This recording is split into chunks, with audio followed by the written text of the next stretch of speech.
can't give you justice. This jury has given you what we as humans, the best we as humans can do to give you justice. Justice would be if I could reverse all of this, and I can't. The jury has returned as its recommendation as to the defendant, Mario McNeil, that he be sentenced to death. Your time is 43 months. Has not healed or diminished this pain. I think about those last seconds. And you was the last thing my daughter got to look at. This is 5-year-old Shaniya Davis. Her mother sold her for $200 to a monster. What he did to her is simply shocking, and her mother's decision to send her off like this is just as chilling. Shaniya's story is tragic from beginning to end. It's hard to imagine a 5-year-old can go through this experience helpless, alone, and scared to death. Let's explore the horrific tale of Shaniya Davis and all the events that led up to her death. Shaniya Nicole Davis was born June 14, 2004 in Fayetteville, North Carolina. At first, she grew up with her loving parents, Bradley Lockhart and Antoinette Davis, and her brother Carl, who was 2 years older. But as her parents split up, the siblings went on to live with their dad. Antoinette had a rough patch financially, partially due to her substance addiction, and she didn't seem ready to raise 2 small kids. Nevertheless, she stayed close with little Shaniya. Shaniya loved both her parents very much. She was a happy-go-lucky girl who always smiled and loved pink and yellow. She was an energetic, outdoorsy type who loved riding her scooter and making friends wherever she went. Bradley loved Shaniya deeply, but he had a rough life too. He was married before Antoinette to a woman named Vicky Sue. When she was only 28, she was bound, and shot, along with her sister and a friend, by a group of robbers who believed they had a huge amount of cash stashed in their house. The killers were caught and sentenced to life in prison. But imagine what that does to you as a person. Bradley had 3 children with Vicky Sue, but he didn't feel able to raise them, so they were raised by Vicky Sue's parents. Shaniya and Carl were the first children he raised on his own, but Shaniya wouldn't be in his care for long. In 2009, Shaniya was a kindergarten student at Morganton Road Elementary School. That year, Antoinette asked Brad to pass their daughter on to her. She was ready to be a mom. She now lived with her sister, Brenda Davis, and her boyfriend, Jeroy Smith, in their trailer home. It wasn't a luxurious situation. Brenda and Jeroy had kids themselves, and they would all sleep crammed in one room so that Antoinette could take the other bedroom. However, Brad said she had asked if she could be a mother, and I felt she was sincere in asking, and I figured to give her a chance.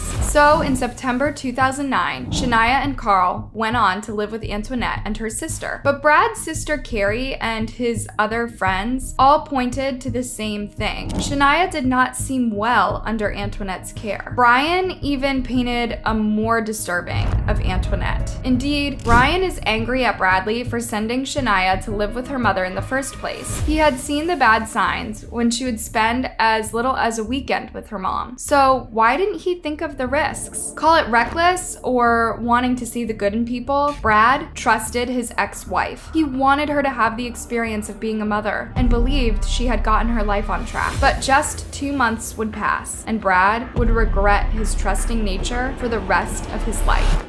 It was November 10th, 2009, just before sunrise. In their Sleepy Hollow trailer home, Brenda and Jeroy woke up to what sounded like someone trying to break into their home. The sound then stopped and they went back to bed. But just a half hour later, Antoinette burst into their room, close to tears. "Have you seen Shaniya?" she asked. Brenda and Jeroy jumped out of bed. This was a serious situation. A 5-year-old girl was missing. Had she been taken by whoever had come into the house half an hour earlier? Or was that sound Shaniya opening the door and leaving on her own? Brenda, Jeroy, and Antoinette dressed up to go outside and look around. But before they left, 7-year-old Carl added something crucial. He'd seen someone else in the home shortly beforehand. When Brenda heard this, she knew Shaniya had been kidnapped, so she urged her sister to call 911. Shockingly, Antoinette was hesitant. Why wouldn't a mother call the police first thing when her small child is missing? Antoinette wanted to ask around and look for herself before going through with the call, almost as if she believed she would bother the emergency services in vain. While Antoinette went outside and knocked on all the Sleepy Hollow trailer home doors, her sister and her boyfriend stayed indoors and spoke with Carl. When they asked him who he'd seen earlier that night, he said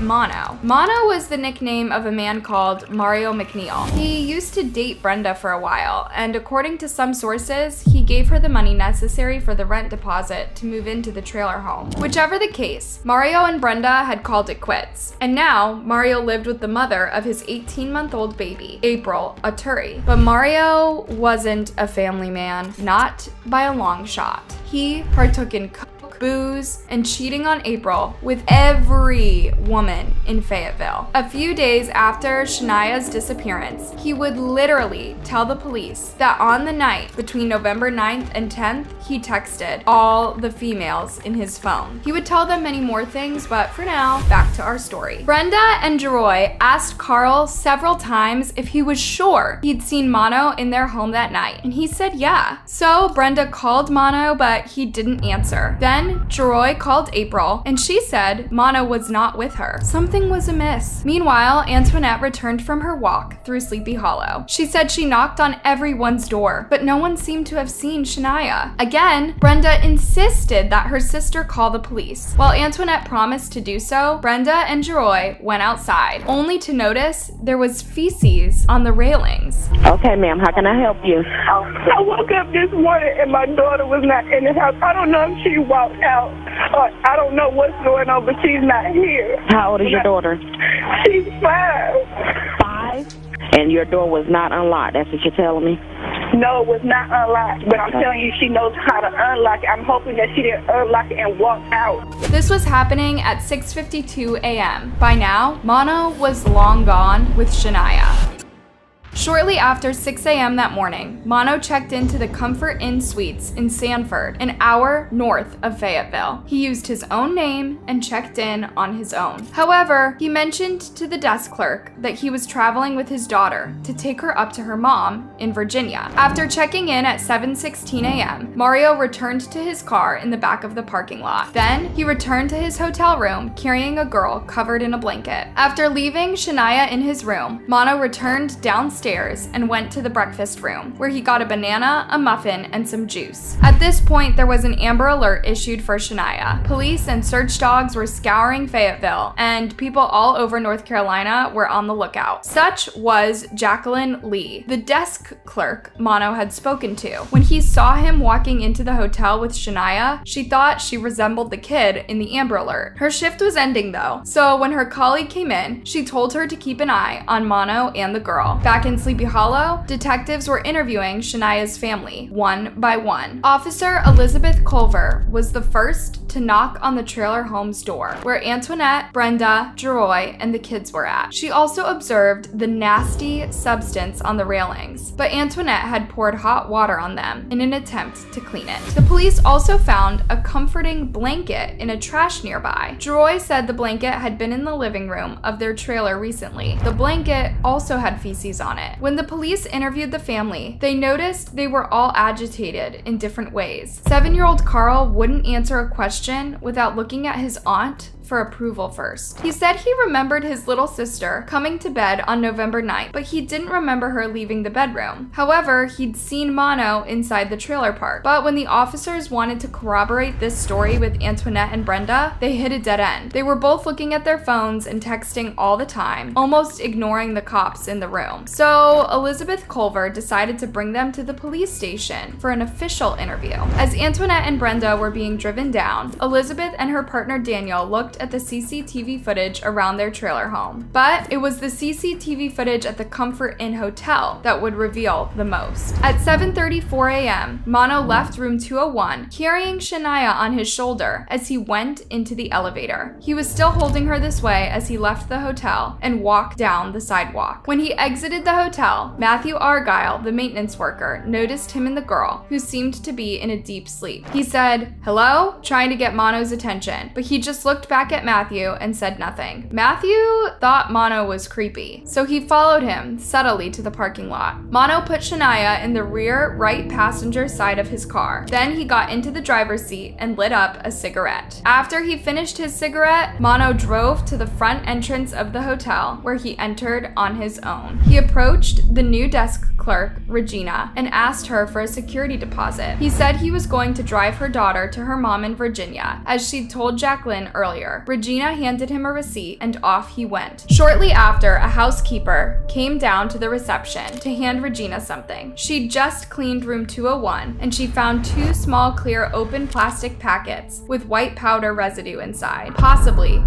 bags. When Regina saw the Amber Alert too, she called the police. Around 8 a.m., Mano was driving down a highway when he texted Brenda, "Hey." It was in reply to her own "hey" some hours ago when they were trying to get a hold of him. But by now, Brenda was being interrogated at the police station, and Mano's phone was being tracked. So Brenda wrote back to Mano, but their conversation was supervised. "Brenda, you been to my house?" Mano, "No, why?" Brenda, "You lying." Mano, "No. Can I come though?" Brenda, "Hell no." Mano, "Damn, it's like that? Him there?" Brenda, "Don't text me no mo." Mano, "Sure, whatever. Who your baby dad call my baby, my asking for me. What the hell is going on?" It's funny. Mano was calling Brenda out for reaching out to April and asking about his whereabouts. Well, it's not really funny because he had Shaniya's dead body in his car. When the police made their way to the Comfort Inn after Regina called the Amber Alert hotline, room 201 had been partially cleaned. The trash had been taken out and the towels had been removed, but the bedding had not been changed yet. Other detectives analyzed the hotel's CCTV footage and concluded Mano was with Shaniya. FBI agent Frank Brostrom was in charge of analyzing Mano's phone records. In the late afternoon of November 10th, Frank arrived at Sleepy Hollow together with the local police. By the end of the day, they had tracked Mano and Shaniya to the Highway 87 area between Spring Lake and Sanford. Also by the end of the day, Brenda had finally told the cops Carl had seen Mano at the trailer house the night before. Brenda also said she saw Mano trying to talk to Antoinette shortly before the incident. Antoinette's response to the police, "I don't have shit to say to you. I just want to know where my mother effing baby's at." On November 12th, Mano was found and arrested. His car was taken in as evidence and thoroughly analyzed by a forensics team. Shaniya had been missing for over 2 days now, but detectives were still hopeful she was alive. Mano was interviewed but told he was free to go if he wanted to. He wasn't cuffed and his phone wasn't taken away. In fact, he was allowed to use it during interview breaks. It was during this interview that he said he was the cheating type. This is how he justified that he was out on the streets on the night between November 9th and November 10th. However, he denied visiting Brenda's trailer home that night and denied knowing who Shaniya was. Excuse me? He dated Brenda. He was at her home several times. He knew Antoinette's kids all too well. He denied knowing Shaniya, taking her, driving her, and even visiting the Comfort Inn hotel. When the cops showed him a photo of him at the hotel, he still denied it. When they showed him the hotel records of a Mario McNeil checking in on the morning of November 10th, Mano said maybe he'd lost his ID and someone else checked in with it. However, 54 minutes later, he admitted he was there with Shaniya. That night, he said he received a text message from Brenda's phone to come to Sleepy Hollow and pick Shaniya up on the porch. He did as he was told, then drove her to the hotel where he took white powder. Then, Mano said he got a call from an unknown person Jackson, instructing him to take Shaniya to a dry cleaning establishment at the corner of Country Club Drive and Ramsey Street. He said he delivered Shaniya to a group of people driving a gray Nissan Maxima. Then, Mano said he was waiting for a call to come and kill her. FBI agent Frank Brostrom asked him to expand on that, but he would not. But Brenda hadn't texted Mano to pick Shaniya up, and no unknown people had messaged or called him either. At the end of the interview, Mano was arrested and charged with the murder of Shaniya Davis. When it came to Antoinette, the interviews were filled with even more lies. First, she blamed her exes, her friends, and all those around her for everything that had gone wrong in her life. She was distracted and tried to distract the police officers from the actual question. What happened to Shaniya? Then, she went quiet. As the cops confronted her with more and more evidence, she kept saying, "I don't have shit to say to you," as if they knew where Shaniya was but didn't want to tell her. It was the other way around. Only she could shed some light. But these detectives were well versed in homicide investigations, so they knew when and where to apply pressure and how to get Antoinette to confess. Finally, she revealed her daughter had never been kidnapped. She picked her out to Mano for a meek $200. She said, "I gave her to him to cover $200. He was only supposed to have sex." Initial reports claimed that Antoinette owed Mano money for drugs through Cumberland County District Attorney Bill West later stated that this was not true. He said Mano had lent Antoinette $200 to buy food and pay for a hotel room when she and her children found themselves homeless. In either case, Antoinette didn't have the money to pay Mano back. The intoxicated man told her he either wanted money or sex. And that's when Antoinette offered him Shaniya. She was 5 years old. Antoinette claimed that she tried to stop Mano from taking her daughter that night, but Billy West doesn't believe her. Remember the feces found on the blanket and on the railings? According to him, this is proof Shaniya was hurt at her home. I don't even know what to say about this, you guys. It is sickening that anyone would do this to a small child, but to think a mother could sell off her daughter this way, knowing what would happen, is unspeakable. He was only supposed to have sex, as if that would have been a fair debt settlement. How would have Shaniya lived with this experience, knowing her mother let her be violated to get out of paying $200?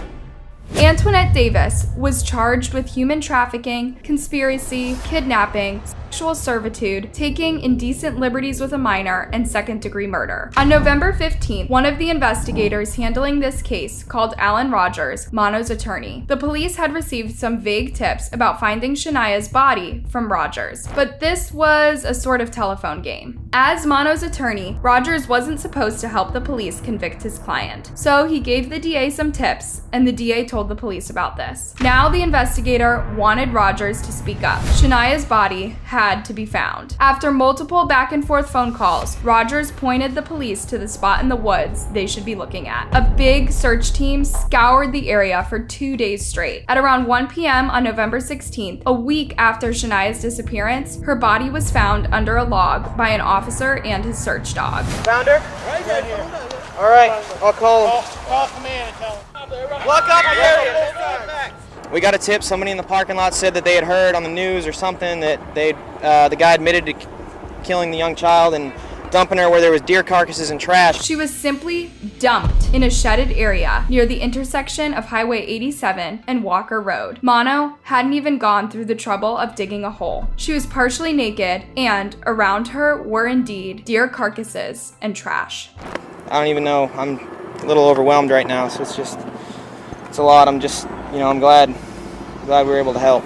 Mario McNeil was charged with first-degree murder. His reaction? Now, according to the Fayetteville Observer, McNeil says his lawyer should not have told police where to find the girl, saying it hurt his case. Mano showed no remorse and said no apology for doing the absolute worst to Shaniya. He loved being the center of attention. He continued to smirk and grimace at the cameras whenever they would film him in court. The Fayetteville police also found explicit images of a young girl on Mano's phone. He was the absolute worst. Yet, he fought tooth and nail to get a light punishment. He filed pretrial motions to avoid the prosecution from seeking the death penalty. He used the North Carolina Racial Justice Act. Yeah, right. Like that has anything to do with and killing a child. He recanted all statements made to officers and faked agreements between him and the prosecution, but none of his motions were accepted. His trial was truly chilling for all those who knew and loved Shaniya. These poor people had to listen to accounts of gruesome SA and murder. When Mano was done with Shaniya, he simply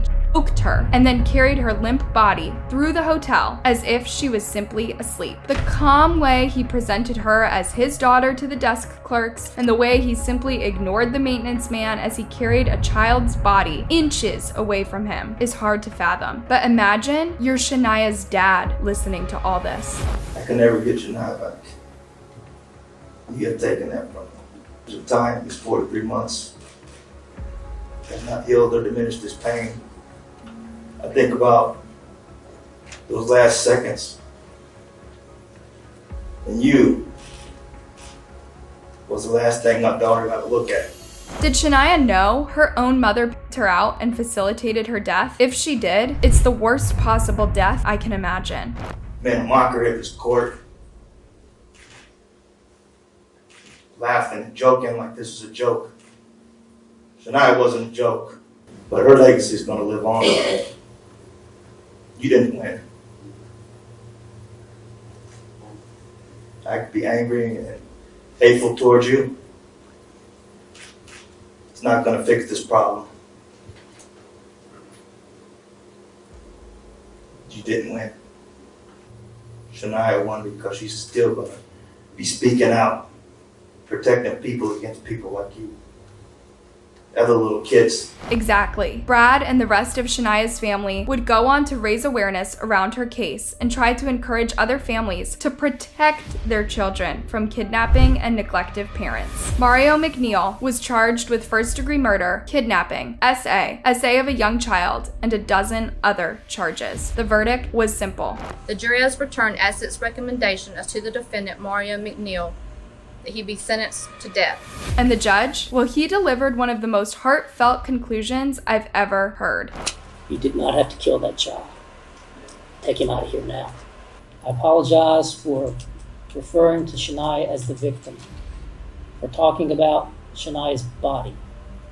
I apologize for you having to go through any of this. Indeed, he didn't waste too much time speaking to Mano. There was nothing he could do to change him. He was evil, plain and simple. Instead, he addressed Brad and the rest of the family, knowing they needed all the comfort and closure they could get.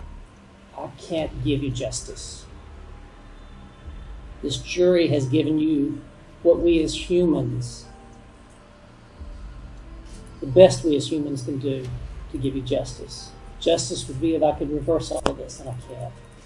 I said a prayer for you every night of this trial, and I will continue to do so. There was one last chapter left to close this case. At the time of the arrest, Antoinette was pregnant. Yep, you heard that right. When she gave birth to the child, it was taken from her and put into foster care. She faced a long list of charges, but entered Alfred pleas, not pleading guilty, but admitting that the state has adequate evidence to convict her to second-degree murder, human trafficking, conspiracy, kidnapping, sexual offense, sexual servitude, and taking indecent liberties with a minor. At the end of her sentencing, she said, I did the best I could with my children. I never said I was a perfect mother, but I was a good mother. I did what I had to provide for them. I did what I had to make sure they was all right, because I didn't have any help from anybody. You sold your 5-year-old daughter as a sex slave. No, you were not a good mother, Antoinette. And yes, you did have help from a lot of people, and they were all better caretakers than you. Judge Jim Ammons told her, You could have saved your daughter's life, and you did not. You had the time, the opportunity, and the means to save Shaniya's life, and you did not. You are not a good mother. This did not have to happen. Take her away, please.